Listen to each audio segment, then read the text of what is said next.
Les migrants passent les frontières sans se faire contrôler pour venir toucher des aides sociales sur ce territoire français. Il n'existe en effet sur 500 km de fleuve qu'un seul poste de contrôle. Ce projet de mine d'or pourrait donc diminuer le taux de chômage et permettre une amélioration de la situation en développant socialement et économiquement la région.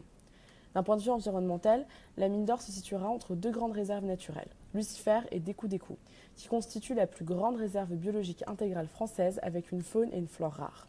La société Montagne d'Or précise qu'au cours de la production, des systèmes de suppression ou de captage des poussières et des gaz à effet de serre seront déployés aux principales sources d'émissions. Ils limiteront ainsi l'exposition des employés, de la végétation et de la faune à la pollution atmosphérique. De plus, le projet se composera d'une fosse de 2,5 km de long, 500 mètres de large et 400 mètres de profondeur, ce qui équivaut à 32 stades de France. Le président de la compagnie Montagne d'Or qualifie cela d'une mine moyenne, alors que pour les opposants du projet, la Montagne d'Or est un méga projet minier. Le climat représente aussi un danger dans ce projet. Le climat y est tropical, il y a donc énormément de pluie. Or, la mine d'or nécessite des digues pour retenir les boues contaminées par les nombreux déchets provenant de l'exploitation de l'or, le cyanure ou le nitrate. Il y a donc des risques de rupture des barrages et donc de pollution des rivières, des nappes phréatiques ainsi que des glissements de terrain.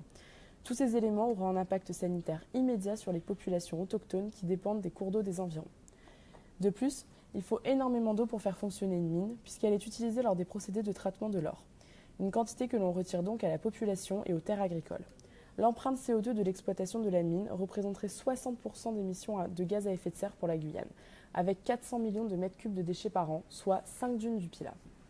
La Montagne d'Or dit que les eaux utilisées dans le processus minier seront traitées et réutilisées. Les résidus miniers feront quant à eux l'objet d'une destruction de cyanure avant leur rejet dans les parcs à résidus.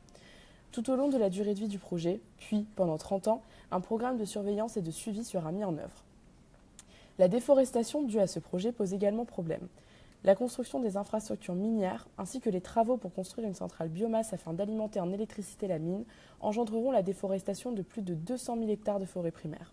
Cette déforestation aura pour conséquence directe la destruction des terres coutumières de communautés amérindiennes et bushwangés, ainsi qu'un appauvrissement de la faune aquatique et des mammifères. L'alimentation de la mine en énergie nécessiterait au quotidien 20 MW d'énergie selon les associations, soit l'équivalent de la consommation de Cayenne ou de 20% de la consommation totale de Guyane, dans une région qui est déjà régulièrement victime de blackout. Enfin, le projet de la Montagne d'Or est situé sur le versant du fleuve de l'Amana, qui est un fleuve sacré, craint et respecté en Guyane.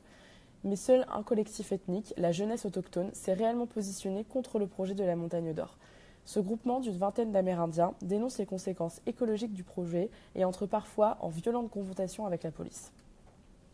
Après avoir étudié les conséquences démographiques et géographiques du projet de la Montagne d'Or, c'est-à-dire les conséquences sur les populations locales et l'environnement, il est légitime de s'intéresser aux opposants à ce projet.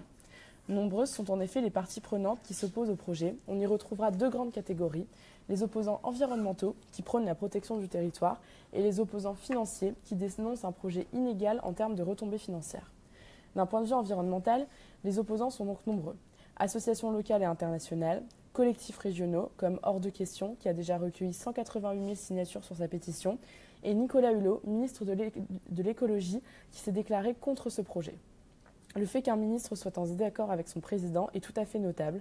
Cela illustre la complexité du problème, notamment par rapport au choix de politique environnementale. La population locale s'oppose au projet pour défendre la préservation de son territoire et de ses peuples autochtones contre les risques de dégradation du milieu dans lequel ils vivent. Inévitablement, cette partie de la population ne croit pas à l'aspect durable et éco-responsable du projet. Ils pointent tous du doigt les problèmes environnementaux énumérés précédemment. De plus, la population se sent exploitée par la métropole, mais aussi par les grandes puissances économiques. Des contestations indépendantistes se multiplient.